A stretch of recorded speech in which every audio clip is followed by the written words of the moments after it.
Back to my channel. If you are new viewer please subscribe my channel for more videos. आज हम बात कर रहे हैं सेक्शन 139 क्रिमिनल प्रोसीजर कोड की, जो कि बात करता है power of magistrate to direct local investigation and examination of an expert.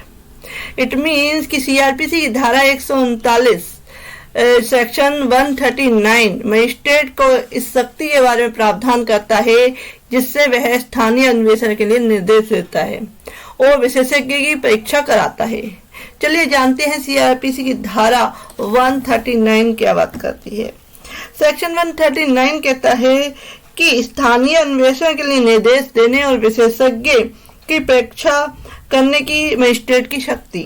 It means कि मजिस्ट्रेट धारा 137 या 38, धारा 137 और 138 के अधीन किसी जांच के प्रयोजन के लिए कि किसी ने कोई जलसानी रोकी हुई है, किसी ने कोई जो उसका जाने का रास्ता है वहां पे रुकावट करी हुई है, या किसी भी तरह का क्या है पब्लिक न्यूसेंस किया है, तो उस केस में उसकी इन्वेस्टिगेशन करने के लिए वो क्या मजिस्ट्रेट क्या डायरेक्शन दे सकता है किसी एक्सपर्ट के द्वारा कि आप एग्जामिनेशन करके आइए कि जो चीज कही जा रही है वो सही है कि नहीं है। तो सेक्शन 139 में कोर्ट को कहा जा सकता है कि आप क्या है इसकी जांच करवा लीजिए, एग्जामिनेशन करा लीजिए कि जो मैं बात कह रहा हूं वो गलत है। तो इसमें क्या है, कोर्ट जो मजिस्ट्रेट है वो पावर है उसको कि वो डायरेक्ट कर सकती है लोकल इन्वेस्टिगेशन के लिए और एक्सपर्ट के द्वारा एग्जामिनेशन भी करवा सकती है। ऐसे व्यक्ति द्वारा जिसे वह ठीक समझे स्थानीय अन्वेषण के लिए आदेश दे सकता है और किसी विशेषज्ञ को सम्मन कर सकता है, उसकी परीक्षा करा सकता है। यानी कि अगर किसी एक्सपर्ट ने क्या है उसकी एग्जामिनेशन की है तो उसकी क्या है एग्जामिनेशन कर सकता है, परीक्षा कर सकता है। मजिस्ट्रेट की क्या कह रहा है वो व्यक्ति, क्या उसने रिपोर्ट तैयार की है, तो ये सारा कुछ सेक्शन 139 में मजिस्ट्रेट जो है डायरेक्ट कर सकता है कि आप इन्वेस्टिगेशन करिए और एक्सपर्ट के द्वारा करनी है तो एक्सपर्ट के द्वारा करिए, तो ये ऑर्डर कर सकता है। तो ये बताया गया है फ्रेंड्स सेक्शन 139 में। नेक्स्ट सेक्शन है section 140। If you like my video please subscribe my channel. Thank you for watching. Welcome back to my channel. If you are new viewer please subscribe my channel for more videos. आज हम बात करते हैं section 140 criminal procedure code की, जो कि बात करता है power of magistrate to furnish written instruction extra. यानी कि जो पब्लिक न्यूसेंस हुआ है उसकी जांच कराने के लिए क्या है लिखित में अगर किसी एक्सपर्ट को या किसी व्यक्ति को क्या है ऑर्डर किया गया है कि वे एग्जामिनेशन करके आए उस जगह की जहाँ की वह पब्लिक न्यूसेंस हुआ है, कि किस तरीके से हुआ है, उसकी एक रिपोर्ट वगैरह जो तैयार करेगा, तो उसके बारे में उसे एक रिटन यानी कि इंस्ट्रक्शन दिया जाएगा, लिखित में एक आदेश दिया जाएगा। किसके द्वारा? मजिस्ट्रेट के द्वारा। तो क्या कहता है ये सेक्शन? कहता है कि जहां मजिस्ट्रेट धारा 139 के अधीन, जो आपको मैंने पहले प्रीवियस वीडियो में बताई, सेक्शन 139 के अधीन किसी व्यक्ति द्वारा स्थानीय अन्वेषण के लिए किए जाने का निर्देश देता है, वहां मजिस्ट्रेट उस व्यक्ति को ऐसे लिखित अनुदेश दे सकता है जो उसके मार्गदर्शन के लिए आवश्यक प्रतीत हो। यानी कि लिखित में एक ऑर्डर कर सकता है, डायरेक्शन दे सकता है कि आपने क्या क्या करना है। Where the magistrate direct a local investigation by any person under section 139 of the magistrate may furnish such person with such written instruction as may seem necessary for his guidance.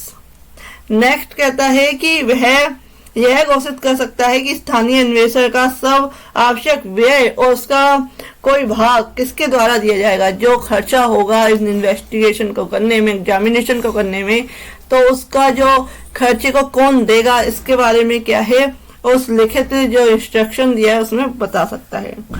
Declare by whom the whole and any part of the necessary expenses of the local investigation shall be paid, कि किसके द्वारा paid होगी। Next कहता है कि जहां magistrate धारा 139 के अधीन किसी विशेषज्ञ को सम्मन करता है और उसकी परीक्षा कराता है, वहां मजिस्ट्रेट निर्देश दे सकता है कि ऐसे सम्मन करने और परीक्षा करने के खर्चे किसके द्वारा दिए जाएंगे, कि जो खर्चे हैं वह किसके द्वारा दिए जाएंगे। तो ये सारा कुछ है जो उसका रिटन इंस्ट्रक्शन होगा उसमें वह लिख सकता है। और ऐसे व्यक्ति की रिपोर्ट को मामले में साक्ष्य के रूप में पढ़ा जा सकता है। कि एविडेंस के रूप में क्या है, जो वह रिपोर्ट तैयार करेगा वो एक्सपर्ट या एग्जामिनेशन जिस व्यक्ति ने करी है, तो उसको एक एविडेंस के रूप में यूज किया जा सकता है उस केस में।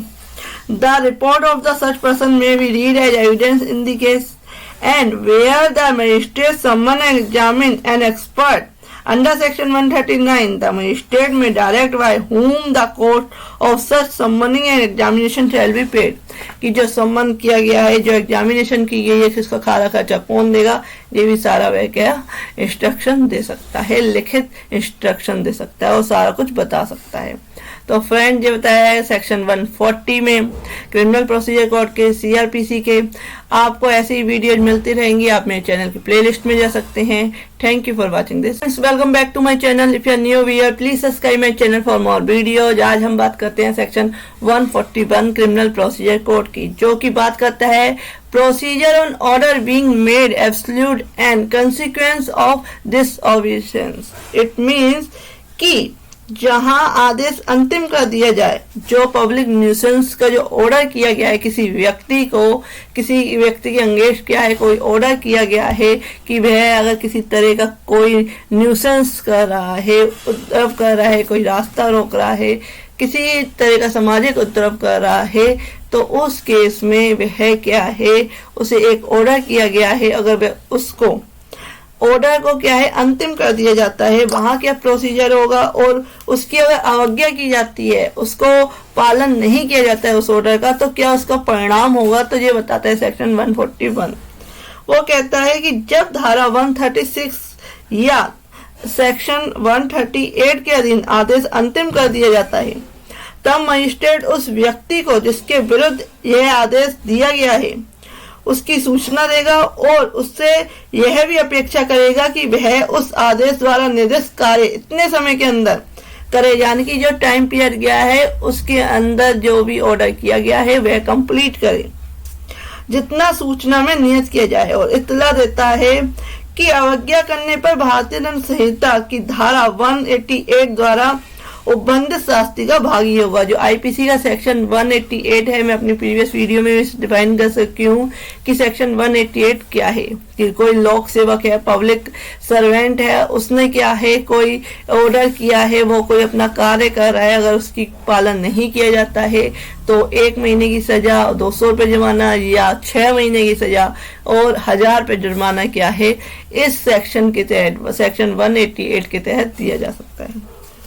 तो इसमें कहा गया है procedure on order being made absolute and consequence of disobedience when an order has been made absolute under section 136 and section 138, the magistrate shall give notice of the same of the person against whom the order was made and shall further require him to perform the act directed by the order within a time to be fixed in the notice, and inform him that in case of this offense he will be liable to the penalty provided by section 188 of the IPC Indian Penal Code। Next इसमें बात किया गया है subsection 2 कहता है इसका, यदि ऐसा कार्य नियत समय के अंदर नहीं किया जाता है तो मजिस्ट्रेट उसे करा सकता है, और उसके लिए उसके किए जाने से हुए खर्चों को किसी भवन, माल या उस संपत्ति के जो उसके आदेश द्वारा हटाई गई है विक्रय द्वारा, यानी कि अगर उसने ऑर्डर किया है उसका पालन नहीं करता है वो व्यक्ति, तो वह जो है उसका पालन जबरदस्ती कराएगा मजिस्ट्रेट, और उसका जो खर्चा है, वो जो प्रॉपर्टी हटाई गई है, किसी तरह का जो न्यूसेंस हटाया गया है, तो उस केस में उससे क्या है उस प्रॉपर्टी के विक्रय करके, सेल करके उससे वो खर्चे निकालेगा। विक्रय द्वारा या ऐसे मजिस्ट्रेट की स्थानीय अधिकारिता के अंदर या बाहर स्थित उस व्यक्ति की अदर प्रॉपर्टी के द्वारा, जंगम संपत्ति के द्वारा विक्रय द्वारा वसूल कर सकता है। और यदि ऐसी अन्य संपत्ति ऐसी अधिकारिता के बाहर है तो उस आदेश से ऐसी कुर्की या विक्रय तब प्राधिकृत होगा जब वह उस मजिस्ट्रेट द्वारा प्रस्थापित कर दिया जाता है जिसकी स्थानीय अधिकारिता के अंदर कुर्क की गई संपत्ति पाई जाती है। इस धारा के अधीन सद्भावना पूर्वक की गई किसी बात के बारे में कोई बात ना होगा, ये बताया गया है। Thank you. Hello friends, welcome back to my channel. If you are new here please subscribe my channel for more videos. आज हम बात करते हैं सेक्शन 142 क्रिमिनल प्रोसीजर कोड की, जो कि बात करता है इंजंक्शन पेंडिंग इंक्वायरी, यानी कि जहां कोई केस कोर्ट में किया गया है पब्लिक न्यूसेंस को लेकर, और क्या है जांच उसकी चल रही है, इंक्वायरी क्या है उसकी पेंडिंग है, वो चल रही है, और क्या है कुछ ऐसा पब्लिक न्यूसेंस है जिसमें तुरंत ही कोई कार्रवाई करने की जरूरत है। तो कोर्ट क्या है, मजिस्ट्रेट क्या है, इंजंक्शन का ऑर्डर कर सकता है सेक्शन 142 में। इसमें क्या है पूरा जो इसकी डिटेल तो समझते हैं। यदि धारा 133 के अधीन आदेश देने वाला मजिस्ट्रेट यह समझता है कि जनता को खतरा और गंभीर किस्म की हानि का निवारण करने के लिए तुरंत उपाय किए जाने चाहिए, तो वह उस व्यक्ति को जिसके विरुद्ध आदेश दिया गया था ऐसा व्यादेश देगा जैसा उस खतरे या हानि को मामले का अवधारण करने तक दूर और निवारित रखने के लिए अपेक्षित है। कि उस व्यक्ति को ऐसा ऑर्डर कर देगा, व्यादेश दे देगा कि जैसे कि स्टे कहते हैं, जिसे इस तरह का ऑर्डर कर देगा कि वह क्या है जब तक कि जांच पूरी नहीं हो जाती तब तक वह इस ऑर्डर का पालन करे, उस इंजंक्शन का जो भी है उस व्यादेश का पालन करे। यदि ऐसे व्यादेश के तत्काल पालन से उस व्यक्ति द्वारा व्यतिक्रम किया जाता है तो मजिस्ट्रेट स्वयं ऐसे साधनों का प्रयोग कर सकता है या करवा सकता है जो वह उस खतरे को दूर करने या हानि का निवारण करने के लिए ठीक समझे। अगर वो व्यक्ति नहीं टाइम से करता है तो मजिस्ट्रेट क्या है अपने जो शक्ति है, पावर को यूज करके उसको करवा सकता है इंजंक्शन को, व्यादेश को लागू। तो उसमें बताया गया है if a magistrate making an order under section 133 consider that immediate measure should be taken to prevent imminent danger and inquiry of the serious kind of the public, he may issue such an injunction to the person against whom the order was made, and as is required to avoid and prevent such danger and injury pending the determination of the matter। उस case का अवधारण करने के बाद जो भी वह समझता है कि यह इंजंक्शन यानी व्यादेश स्टे दिया जा सकता है वो दे सकता है। In default of such person forbid obeying such injunction, the magistrate may himself use and cause of the use such mean as the things fit to obey such danger and prevent such injury। यानी कि अगर वह व्यक्ति नहीं करेगा उसका पालन तो मजिस्ट्रेट यह अपने फोर्स के द्वारा, अपनी पावर के द्वारा कराएगा।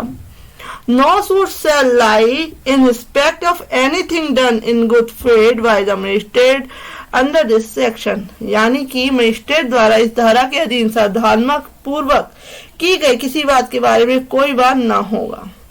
यानी कि जो मजिस्ट्रेट जो इस तरह की कार्रवाई कर रहा है तो उसके ऊपर किसी तरह का कोई बात नहीं होगा। वह क्या है, अगर सद्भावना पूर्वक सारे कार्य या ये ऑर्डर जो कर रहा है तो उस केस में किसी भी तरह का केस उस मजिस्ट्रेट पे नहीं लाया जाएगा। तो ये बात करता है सेक्शन 142 कि अगर कोई ज्यादा ही इमीडिएट एक्शन लेने का जरूरी है तो सेक्शन 142 के तहत क्या है, वह मजिस्ट्रेट से एक रिक्वेस्ट करी जा सकती है, वह इस तरह का क्या है व्यादेश इंजंक्शन दे।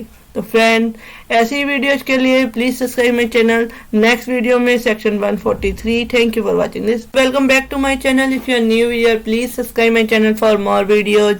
आज हम बात करते हैं सेक्शन 143 क्रिमिनल प्रोसीजर कोड की, जो कि बात करता है मजिस्ट्रेट में प्रोहिबिटेड रिपीटेशन और continuance of public nuisance. It means कि जहां कोई पब्लिक न्यूसेंस किया गया है किसी व्यक्ति के द्वारा तो कोर्ट इस सेक्शन के तहत उस व्यक्ति को या कोई मजिस्ट्रेट या कोई राज्य सरकार या केंद्र सरकार द्वारा कोई निहत व्यक्ति है इसके लिए या उपखंड मजिस्ट्रेट, ये सभी क्या है ऑर्डर कर सकते हैं उस व्यक्ति को जिसके खिलाफ क्या है पब्लिक न्यूसेंस का केस है कि वह ऐसे पब्लिक न्यूसेंस को, ऐसे सामाजिक उपद्रव को ना तो दोहराए, यानी कि द्वारा उसी कार्य को ना करे और ना ही उसे चालू रखे, कंटिन्यू रखे।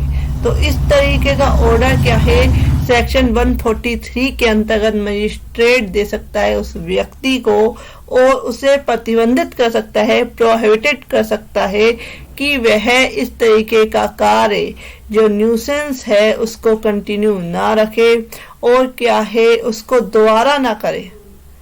तो ये सारा ऑर्डर कर सकता है सेक्शन 143 के अंतर्गत। फ्रेंड, नेक्स्ट वीडियो में सेक्शन 144।